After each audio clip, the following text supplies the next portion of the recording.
자, 오늘도 우리 주님 앞에 귀한 예배로 나아간 우리 모든 성도들을 주님이 복 주실 줄로 믿습니다.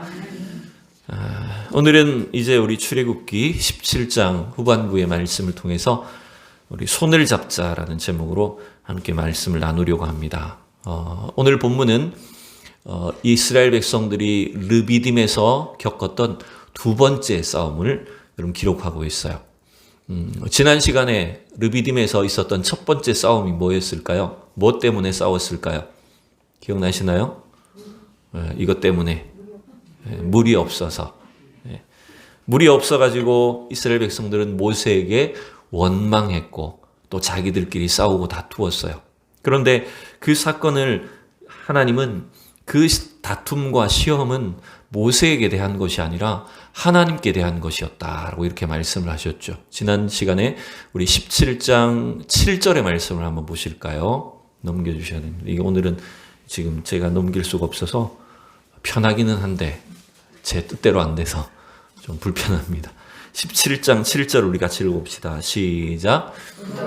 곧 이름을 마사 또는 무리바라 불렀으니 이는 이스라엘 자손이 다투었으며 또는 그들이 여호와를 시험하여 이르기를 여호와께서 우리 중에 계신가 안 계신가 하였음이더라. 지금 이스라엘 백성들이 물이 없어서 하나님 앞에 원망하고 그리고 또 시험했다라고 이렇게 말을 하죠. 그래서 다투었다, 시험했다라고 하는 그 이름 때문에 그 장소를 마사, 무리바 이렇게 이름을 붙이게 되었다고 말을 합니다. 근데 여러분, 그럼에도 불구하고 하나님이 원망하고 불평하는 또 시험하는 이스라엘 백성들을 징계하셨나요? 어떻게 하셨나요?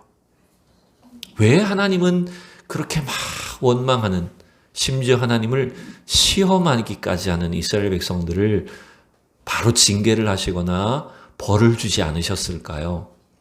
이건 이렇게 생각하는 게 좋을 것 같아요. 아무리 저는 이 성경을 봐도 좀 언뜻 보면 잘 이해가 가진 않지만 그것은 아마 하나님이 이스라엘 백성들의 지금 신앙의 수준을 어린아이처럼 여기시고 계시다라고 하는 거죠. 그래서 하나님이 물이 없는 이스라엘 백성들이 막 원망하고 왜 물을 안 줍니까? 물 안 주면 이제 하나님 안 믿을래요? 막 이렇게 떼쓰고 그런 것처럼 그런 어린아이 수준의 믿음으로 하나님 보시고 계시기 때문에 그들을 막 즉각적으로 징계하시거나 벌 주시진 않은 것 같아요. 제가 주일학교 다닐 때, 지금으로 말하면 이제 초등학생 때죠. 그때 저는 이제 시골에 살았으니까 시골에서 이제 늘 뭐 교회를 다닐 때도 그렇고 학교를 다닐 때도 산길로 많이 다녔어요. 여름에 산길로 걸어 다니다 보면 막 덥잖아요. 뭐 지금은 겨울이니까 시원하지만 여름에 막 참 더울 때는 그 막 바람도 별로 안 부는 그런 산길을 걸어가면 막 너무 더운 거예요. 때로는 막 짜증이 나는 거예요. 그럼 이제 교회를 다니니까 제가 뭐라고 마음으로 생각할까요? 하나님 좀 바람 좀 불게 해주세요. 이제 기도 아닌 기도를 하는 거죠. 하나님 너무 더우니까 바람 좀 불게 해주세요. 그러면 하나님이 저를 요놈아 하면서 책망을 하실까요? 어떻게 하실까요? 하나님 책망 안 하셔요. 네. 또 그 순간에 즉각적으로 이렇게 바람이 또 불게 하셔요. 그러면 제 속마음으로 하나님 계시구나. 근데 이스라엘 백성들의 수준이 사실 그렇지 않나요? 물 달라고 막 때를 쓰면서 물 안 주면 이제 하나님 안 믿을 거야. 하나님 안 계신 것 같아. 이런 식으로 하나님을 시험하는 수준의 참 어린아이 수준의 믿음이었다는 거죠. 그러다 보니 하나님 그런 어린아이와 같은 이스라엘 백성들을 막 야단치고 책망하시기보다는 그 순간순간에 어쩌면 즉각적으로 그들의 필요를 채워주셨어요. 그래서 우리가 지난 시간에 봤던 것처럼 하나님께서 뭘 깨뜨리셨습니까? 모세를 통해서 반석을 쳐서 깨뜨렸잖아요. 특별히 그 모세가 사용한 지팡이는 사실은 어떤 지팡이였다고 말씀드렸습니까? 홍해를 가르던 지팡이가 아니었고 어디에 썼던 지팡이라고 하나님께서 말씀하셨을까요? 그렇죠. 나일강을 피로 변하게 했던, 즉 심판의 지팡이를 하나님께서 치게 하셔서 반석을 깨뜨려 물을 주셨어요. 그래서 우리는 그걸 신약의 해석을 따라서 깨닫는 것이 뭡니까? 바로 우리를 위해서 반석이신 예수 그리스도를 깨뜨리셨다는 거예요. 우리가 져야 될 그 심판을 주님이 대신 감당하심으로 인해서, 주님이 대신 심판받으심으로 인해서 우리를 위한 영원한 생명수를 공급해 주셨다는 것입니다. 여러분 믿습니까? 우린 이런 사랑을 받은 사람들이에요. 이러한 구원의 은혜를 받은 사람들이기에 우린 날마다 그 생명수를 날마다 공급받으면서 주님께서 우리에게 베푸신 그 은혜를 날마다 찬양하고 감사해야 되는 존재들이라는 것입니다. 오늘 이 17장의 이제 후반부 사건도 이러한 하나님의 은혜를 계속해서 확신할 수 있도록, 분명히 믿을 수 있도록 하나님은 이제 르비딤에서 일어난 두 번째 싸움을 보여주십니다. 이 싸움은 누구와의 싸움이었을까요, 여러분? 오늘 두 번째 싸움은 누구와의 싸움입니까? 9절을 읽어봅시다. 9절 시작. 그때에 아말렉이 와서, 아닌가요? 8절입니까? 죄송합니다. 8절 시작. 그때에 아말렉이 와서 이스라엘과 르비딤에서 싸우니라. 아멘. 네, 르비딤에서. 자, 이게 두 번째 싸움이죠. 물이 없던 것도 르비딤에서의 문제였고, 두 번째는 그 물이 없어서 첫 번째는 자기들끼리 싸우고 하나님과 다투었는데, 두 번째는 르비딤에서 아말렉과 싸운 이야기가 본문에 기록되어 있습니다. 여러분 보통 우리가 구약 성경을 주로 읽어보면 하나님이 불순종한 이스라엘 백성들을 징계하시기 위해 그들의 대적의 손에 넘기셔서 그 대적들로부터 고난을 당하게 하시죠. 어려움을 겪게 하시죠. 그래서 그들의 죄를 징계하실 때가 있었는데, 아까도 얘기했지만 오늘 본문을 우리는 지금 8절만 봤지만 그 뒷부분을 우리가 가만히 보면 이 본문이 지금 아말렉과의 싸움이 어떠합니까? 하나님이 원망하고 하나님께 시험하는 이스라엘 백성들을 징계하시기 위한 징벌일까요? 아니면 다른 의미가 있을걸? 다른 의미가 있는 것처럼 보입니까, 여러분? 네? 잘 모르겠어요. 네. 오늘 본문은 물론 예상치 못한 아말렉으로 인해 큰 어려움을 겪는 것이긴 하지만 하나님이 그들을 징계하시기 위해서 아말렉의 속에 넘기신 게 아니라는 말이에요. 우리가 지금 왜 금요일에 금요기도의 시간에 사사기의 말씀을 보잖아요. 그때 계속 반복되는 이 악순환의 고리 속에서 이스라엘 백성들이 자꾸 하나님 앞에 범죄할 때마다 하나님 그들을 누구한테 넘기세요? 그렇죠. 이방 민족들 나라에게 넘기셔서 그 민족으로 인해서 고통을 당하게 하셨잖아요. 그러면 다시 또 사사를 보내주셔서 구원해 주셨는데, 오늘 사건은 단순히 아말렉의 손에 넘기셔서 그들을 징계하시거나 하나님께서 그들의 죄를 따라서 고통당하게 하신 것이 아니라는 거예요. 뭔가 다른 의도가 있다는 겁니다. 일련의 사건들을 가만히 생각해 보면 이 광야라고 하는 이 여정이 물이 없고 양식이 없는 그런 이 광야의 엄청난 어려운 환경을 통해서 단순히 하나님 그들을 징계하시는 게 아니었잖아요. 하나님의 도우심을 경험하게 하시는 목적이었죠. 물론 오늘의 상황은 물이 없는 것, 양식이 없는 것보다는 훨씬 더 위험한 상황입니다. 왜냐하면 아말렉이 이제 공격을 하게 되었으니 이 아말렉의 공격에 의해서 이스라엘 백성들은 즉각 목숨을 잃을 수 있는 굉장히 위험한 상황이 찾아오긴 했어요. 그렇지만 그것이 그 시험, 그 어려움조차도 사실은 하나님께서 이들을 어떻게 도우시는지를 또한 경험하게 하시기 위한 그런 목적이 훨씬 더 크다라고 하는 걸 여러분 알 수가 있습니다. 자, 그런데 여러분 이 아말렉은 어떤 존재일까요? 오늘 본문에 나오는 아말렉은, 여러분 이 아말렉은 성경에 사실은 구약 성경에 굉장히 이름이 자주 등장합니다. 우리가 별로 집중을 하지 않을 뿐이지 이 아말렉은 굉장히 자주 등장하는 민족 중에 하나예요. 아말렉은 누구의 후손이냐면 에서의 후손으로 여겨집니다. 에서가 이방 여인들과 낳은 자녀 중에 한 명이 아말렉이 있었어요. 그리고 이 아말렉 자손들은 에돔 백성들처럼 한 군데 머물러 살지 아니하고 지금의 아라비아 반도, 지금 성경에 이스라엘 백성들이 지금 쭉 그 시내산을 거쳐가고 있는 그 삼각형 모양의 땅이 있잖아요. 그걸 오늘날은 아라비아 반도라고 하는데, 그 아라비아 반도를 이리저리 움직이는 유목민족 중에 하나였던 걸로 이제 여겨집니다. 그게 누구였다고요, 여러분? 네, 아말렉 자손이었다고요. 오늘 본문에 등장하는. 그런데 여러분, 이 성경에 등장하는 아말렉 자손들은 특별히 이스라엘 백성들과는 좀 좋지 않은 관계를 계속 보여줘요.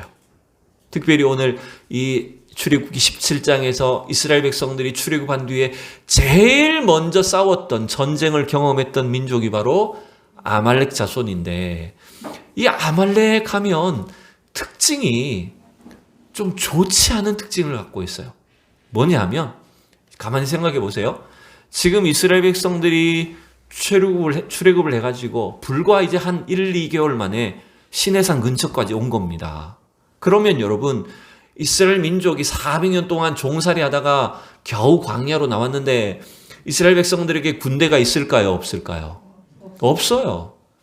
군대도 없고 제대로 된 무기를 가지고 있을까요? 없을까요? 무기도 없어요. 겨우 종살이 하다가 겨우겨우 애굽의 압제를 하나님께서 해방시켜 주셔서 거기에서 이제 튀어나온, 광야로 나온 백성인데, 그러니 이 아말렉 족속의 입장에서 보면 이 이스라엘 백성들이 얼마나 손쉬운 먹잇감이었을까요? 야, 저거 우리가 그냥 기습하면 그냥 우리 쉽게 먹을 수 있겠다. 금세 약탈을 해가지고 재산도 뺏고 죽이고 여자들도 사로잡아가고 이렇게 할 수 있겠다라고 생각하는 게 아말렉이었다는 거예요. 뭐 본문에 그런 배경을 잘 안 나오지만, 그래서 여러분, 성경에 계속해서 이후에 아말렉 자손이 이스라엘과 부딪히게 되는, 다투는 일이 생기는데, 항상 이 아말렉은 그런 식으로 야비하게 공격합니다. 아주 교묘한 방식으로, 야비한 수법으로 이렇게 공격하는 거예요. 여러분, 아프리카에 보면 그 동물들 많이 있는 맹수들 중에 하이에나 아시죠, 여러분? 생기기도 좀 못생기고 좀 이상하게 생긴 애들인데, 얘들은 자기보다 힘센 애들 절대로 공격 안 하죠. 자기보다 등치 큰 애들 절대 공격 잘 안 합니다. 근데 언제 공격할까요? 다쳤거나 새끼이거나 이렇게 아주 약점이 있는 애들만 노려가지고 집요하게 공격을 해버리는 겁니다. 그래서 죽이는 거예요. 그래서 맹수들도요, 사자나 호랑이 이런 애들도 만약에 자기 무리하고 떨어져서 뭔가 좀 이렇게 다친 애들, 약점이 있는 애들은 이 하이에나가 득달같이 달려드는 거예요. 평소에는 이렇게 대항도 못하는 애들이 약점만 노려서 때리는 애들이 있어요. 네. 그것처럼 이 아말렉은 그런 존재입니다. 여러분, 사사기에서도 여러분 기억나시는지 모르겠습니다. 지난주 금요일 말씀이었는데, 사사 기드온 때 미디안 족속이 아말렉 자손하고 같이 이스라엘 백성들을 압제했잖아요. 그래서 그 이스라엘 백성들의 땅을 쫙 휩쓸어가지고 곡식이 나올 때만 탁 쳐들어와가지고 모든 걸 약탈해 갔잖아요. 그때도 아말렉이 있었죠. 또 나중에 가보면요, 사울왕 때도 마찬가지였습니다. 사울왕 때에도 이 사울왕이 교묘한 유혹에 빠져서 하나님의 명령을 어기게 되는데, 그것도 아말렉 자손과 관련된 일이었고요. 그 다음에 나중에 다윗왕 때도 상에서 사무엘하 넘어갈 때 이런 사건이 있었죠. 사울왕이 전쟁에서 죽었어요. 블레셋과의 전투에서 사울왕이 칼에 맞아서 죽게 되었는데, 그 소식을 이렇게 쪼르르 달려와가지고 다윗왕한테 일러 바친 애가 있어요. 다윗왕한테 당신이 이제 왕이 됐으니까 이제 기쁜 소식을 전합니다라고 하면서 일러 바치면서 상을 받으려고 했던 소년이 한 명 있었어요. 그 소년이 누구였다고요? 아말렉 소년이었다고요. 그러니까 뭔가 이렇게 약한 구석이 보이면 그걸 다 기회로 이용해가지고 이득을 취하려고 하는 백성이, 이 성경의 대표적인 민족이 아말렉 자손이었다라고 하는 겁니다. 근데 여러분, 이걸 한번 생각해 봅시다. 자, 하나님은 분명히 이스라엘 백성들을 약속의 땅 가나안 땅으로 인도하시기 위해서 그들을 구원해 주셨어요. 맞죠, 여러분? 애굽의 압제에서 그들을 해방시켜 주셨어요. 그리고 홍해라는 엄청난 장애물을 건너가게 하심으로 인해서, 홍해를 마른 땅으로 걸어가게 하심으로 인해서 애굽에서부터 완벽한 해방을 시켜 주셨어요. 그럼 여러분, 이스라엘은 구원받은 것입니까? 구원받지 못한 것입니까? 왜 대답이 이렇게 약하세요? 이스라엘은 그 애굽의 종살이에서 죄의 종로로 타던 데서 구원받은 겁니까? 구원받지 못한 겁니까? 그렇죠. 구원받은 겁니다, 여러분. 하나님께서 구원해 주신 거예요. 그런데 여러분, 구원받은 뒤에 어떤 문제를 겪습니까? 분명히 구원은 받았는데 광야 생활을 해보니까 막상 구원받은 자로서 광야를 걸어가긴 하는데 무슨 문제를 만나요, 여러분? 물이 없고 양식이 없고 너무나 힘든 어려움, 생존과 관련된 문제를 막 겪기 시작해요. 그것으로 끝이 아니라 오늘 이 출애굽기 17장에는 누구를 만났다고요? 목숨을 위협하는 아말렉 자손을 만난 겁니다. 그러면 여러분, 이거 이상한 거 아닐까요? 구원받았는데 왜 하나님 이런 문제를 주실까요? 구원받았는데 왜 하나님은 우리에게 이렇게 큰 질병이나 고난을 주실까요? 왜 이렇게 힘든 시험을 주실까요? 그것도 생명과 관련된 이런 어려운 문제를. 여러분, 우리 이걸 잘 생각해야 됩니다. 우리가 자칫 착각하면 안 되는 게, 예수 믿으면 아무 문제가 없고 무병장수하고 만사형통하고, 아멘이라고 할 줄 알았죠, 여러분. 예수 믿으면 아무 질병도 없고 어려움도 찾아오지 않고 시험도 다 해결되고 모든 것들이 저절로 잘 된다고 우리는 생각하기가 쉽습니다, 여러분. 우리가 왜 그렇게 전도할 때 있잖아요. 예수 믿으라고, 야, 교회 나오면 모든 게 다 해결돼. 그렇게 이제 전도를 할 때가 있어요. 근데 여러분, 물론 처음에 예수 믿을 때 엄청난 은혜와 기쁨, 그 놀라운 막 하나님의 환희를 경험하기는 하시지만, 구원받은 자로서 이후에 살아갈 때 여러분, 고난과 환난, 질병이 다 사라지던가요? 아니에요. 여전히 계속됩니다. 근데 여러분, 뭐가 다른다는 걸까요? 구원받은 자의 삶은 뭐가 다른 걸까요, 그러면? 환난이 없어지는 게 아니에요. 질병이 안 걸리는 게 아닙니다. 고난이 사라지는 게 아니에요. 그것은 예수 믿기 이전에, 하나님을 알기 이전에는 우리 힘으로 살아야 됐기 때문에 그 고난의 질병과 시험에 맞설 힘이 없는 거였어요. 근데 이제 우리가 하나님을 믿고 예수 그리스도의 그 놀라운 구원의 은혜를 입은 사람이 되었기 때문에 우리는 뭘 경험하는 걸까요? 우리는 그 고난을 대하는 자세가 달라지는 거예요. 하나님이 주시는 힘과 능력으로 그 고난을 이겨낼 수 있는 그 승리를 경험하는 겁니다. 그리고 그 고난이 올 때마다 어떻게 하는 걸까요? 우리의 믿음을 날마다 하나님께 고백하고 주님이 주신 힘과 능력을 경험하고, 그래서 하나님의 은혜로 그 고난을 이겨내도록 하는 것. 여러분, 그것이 구원받은 자의 삶이 달라진 거라는 거예요. 여러분 믿습니까? 여러분, 우리는 이걸 확신해야 돼요.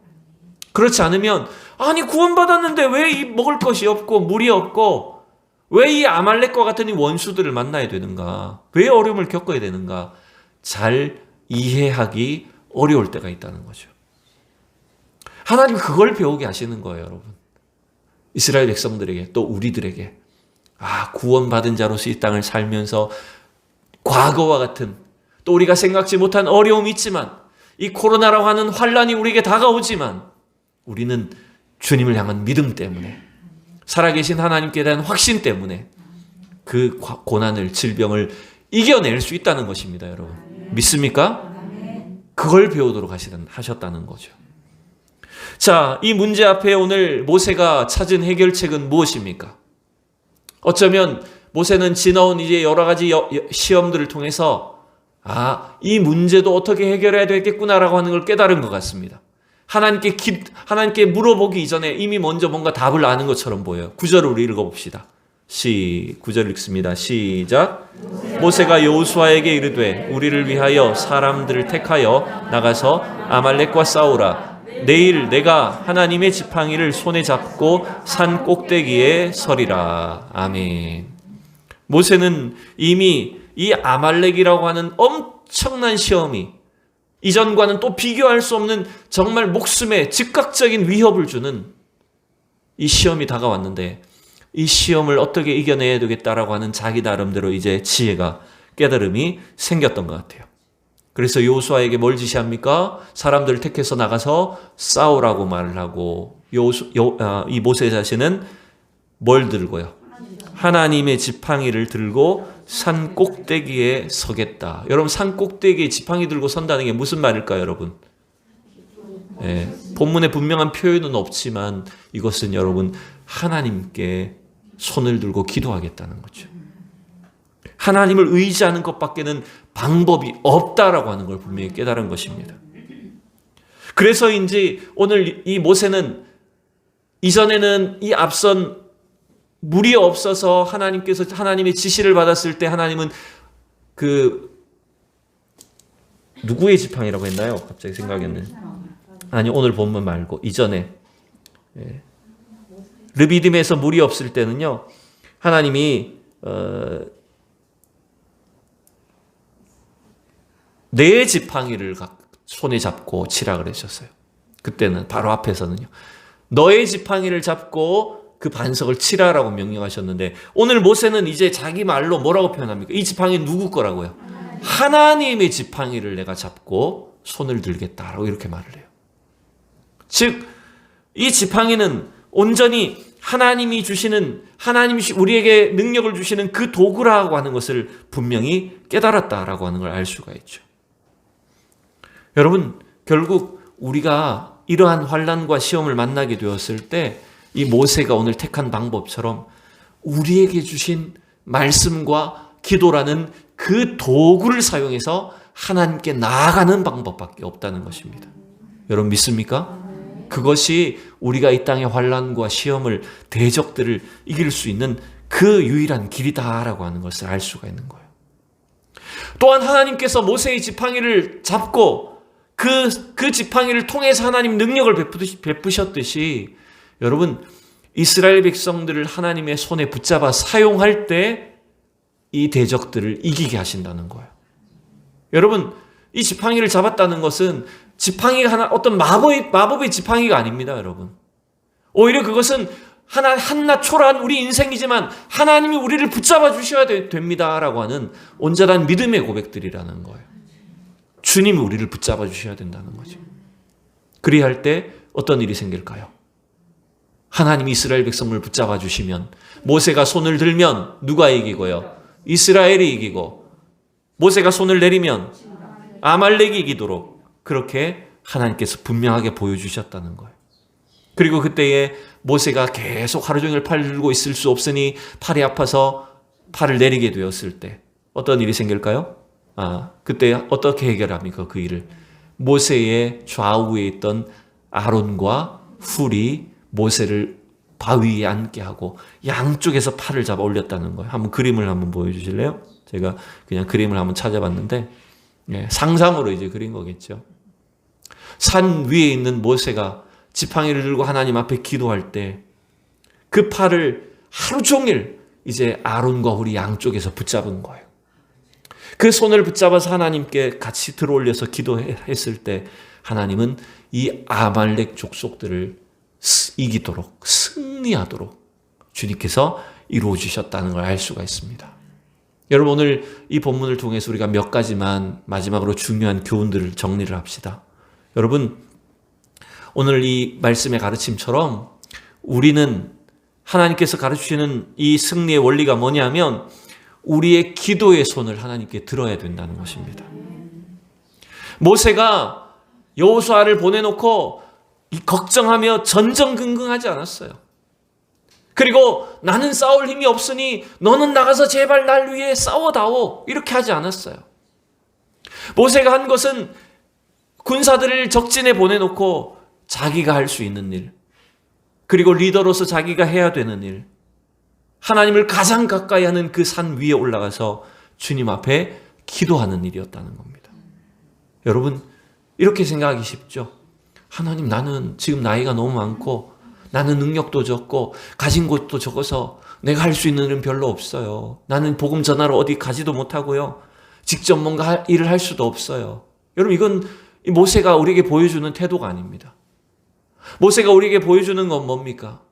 우리가 직접 어떤 싸움의 현장에, 전투의 현장에 우리가 가지 못하더라도 저와 여러분이 할 수 있는 최고의 일이 뭐라고요? 하나님께 우리가 손을 들고 기도하는 일이라고. 제가 최전방에서 군 생활을 했습니다. 자주 뉴스에 자주 나오는 저 사고 잘 터지는 22사단이라는 동네인데 우리나라에서 가장 높아요. 지도상으로 보면 서쪽은 낮아요, 위도가. 서쪽 전방은 이렇게 낮은 서울 바로 위쪽에 위치했지만 동부 전선은 저 북쪽 옛날 북한 땅에 속해 있는 겁니다. 그래서 사실은 거기에 사람들이 자주 드나드는 거예요. 거기가 원래 옛날 3·8선 나눠지기 전에는 북한 땅이었어요. 그래서 그 길을 그쪽 지역 사람들은 잘 아는 거예요. 그러다 보니까 거기를 자꾸 철책을 뚫고 왕래하는 사람들이 있는 건데 제가 그 철책선에서 이렇게 막 군 생활을 했어요. 최전방에서. 참 여러 가지 생각들을 많이 했는데 그런 생각이 들더라고요. 여러분, 이 남북한이 대치되어 있고 저 이북이 쳐들어오지 못하도록 지키고 있는 것이 이 초병의 어떤 깨어있음만 가능한 일일까요? 물론 누군가 그 자리를 지키고 깨어서 적을 지키고 있기 때문에 적들이 넘어오지 못하도록 지키기 때문에 가능한 일이긴 하지만 여러분, 이 한 나라를 적으로부터 지키는 것은 깨어있는 기도하는 성도들이 있기 때문에 여러분 가능하다는 겁니다. 여러분 믿습니까? 여러분 우리가 해야 될 일들이 이거라는 거예요. 북한의 핵 위협으로부터 이 나라를 지킬 수 있는 것, 기도하는 교회와 성도들이 있어야 된다는 겁니다. 이 타락해가고 멸망해가는 이 세대 속에 하나님이 교회를 지켜주시고 믿음의 가정을 지켜주시고 우리 자녀들을 지켜주시는 것도 여러분 깨어서 기도하는, 손을 들고 기도하는 우리 성도들이 있기 때문에 여러분 가능한 것입니다. 여러분 우리가 이러한 싸움의 최전방에 있지는 않더라도 여러분 우리는 영적 최전방에 서 있어야 되는 사람들이라는 거예요. 우리가 이 모세처럼 하나님을 의지하는 여러분 기도로 서 있을 때 하나님이 그 기도를 통해서 승리하게 하시는 놀라운 역사를 경험하게 될 줄로 믿습니다. 두 번째, 오늘 이 이스라엘 백성들에게 이루어 주신 승리를 통해서 우리가 배워야 될 일이 있습니다. 그것은 뭐냐면 모세의 양쪽 손을 들고 있었던 아론과 훌처럼 우리가 함께 손을 잡아야 된다는 겁니다. 여러분 이 지도자 모세, 물론 아직은 40년 동안 더 광야를 이스라엘 백성들을 인도해야 되지만 그러나 이제 이미 80이 넘은 노인이었어요. 그러니 전쟁에 나갈 수도 없죠, 모세가.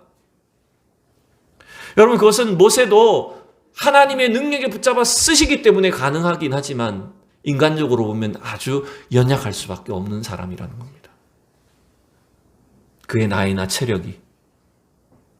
그러나 여러분 그 모세가 사역할 수 있도록 하나님께서 누구를 붙여주신 겁니까? 아론과 훌을 붙여주신 거죠.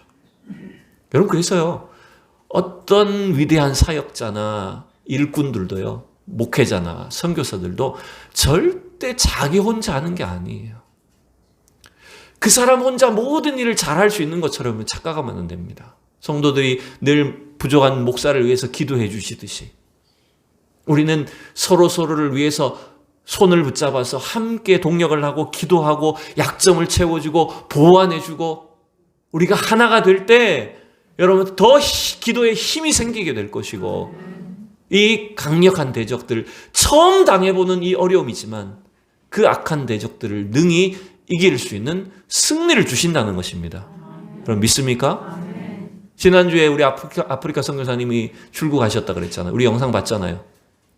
주일날 저녁에.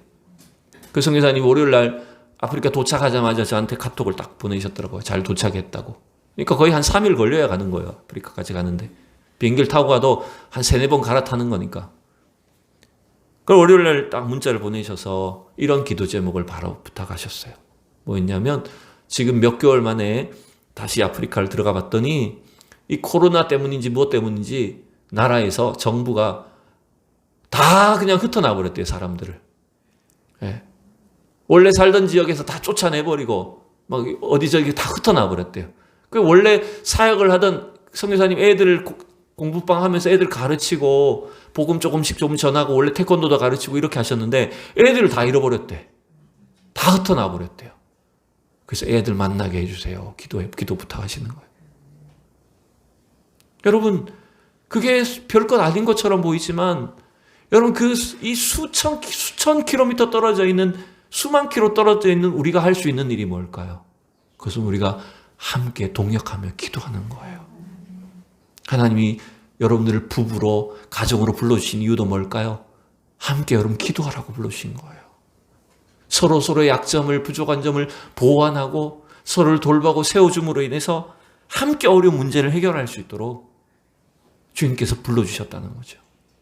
그것처럼 우리가 함께 이 21세기에 2022년도에 우리 성도들이 코로나 때문에 손도 못 잡게 하지만 악수도 못 하지만 지금 그럼에도 불구하고 우리가 자꾸 함께 손을 잡고 서로를 지지해 주면서 서로를 도와주면서 하나님 앞에 기도하고 매어 달릴 때 주님이 이루어 주시는 큰 승리를 경험하게 될 줄로 믿습니다. 마지막 세 번째입니다.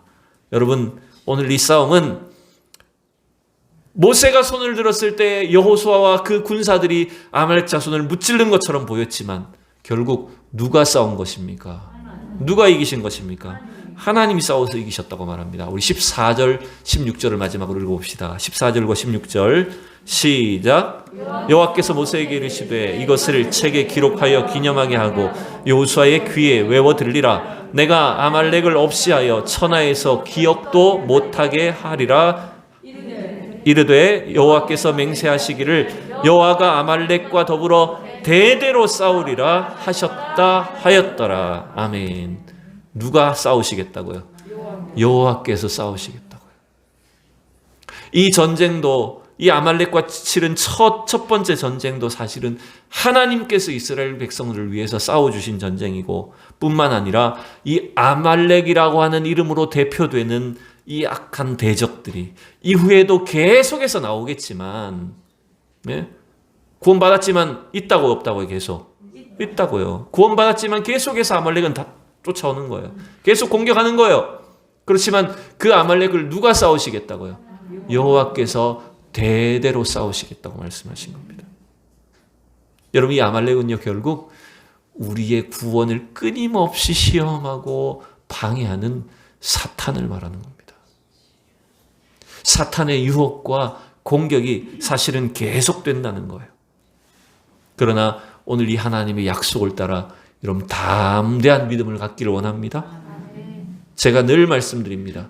여러분, 어떤 악한 귀신이나 어떤 악한 영적 대적들이 우리를 위협하고 우리를 막 시험하고 흔들 때가 있습니다. 그러나 여러분, 그 사탄의 그 귀신이 저와 여러분의 구원을 절대로 무너뜨릴 수가 없습니다. 여러분, 우리의 구원을 절대로 물릴 수가 없습니다. 왜? 하나님이 그 일들을 이미 다 완성하셨기 때문에, 그리고 그 대적과 하나님이 친히 싸우시기 때문이라는 거죠. 그래서 우리는 담대할 수가 있는 거예요. 코로나에도 담대할 수가 있습니다.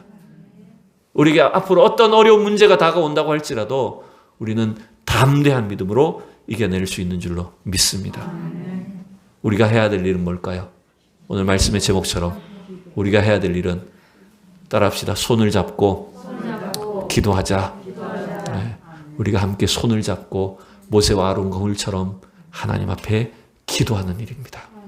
그 일을 통해 하나님 나라가, 하나님 능력이 이 땅 가운데 나타날 줄로 믿습니다. 기도하겠습니다.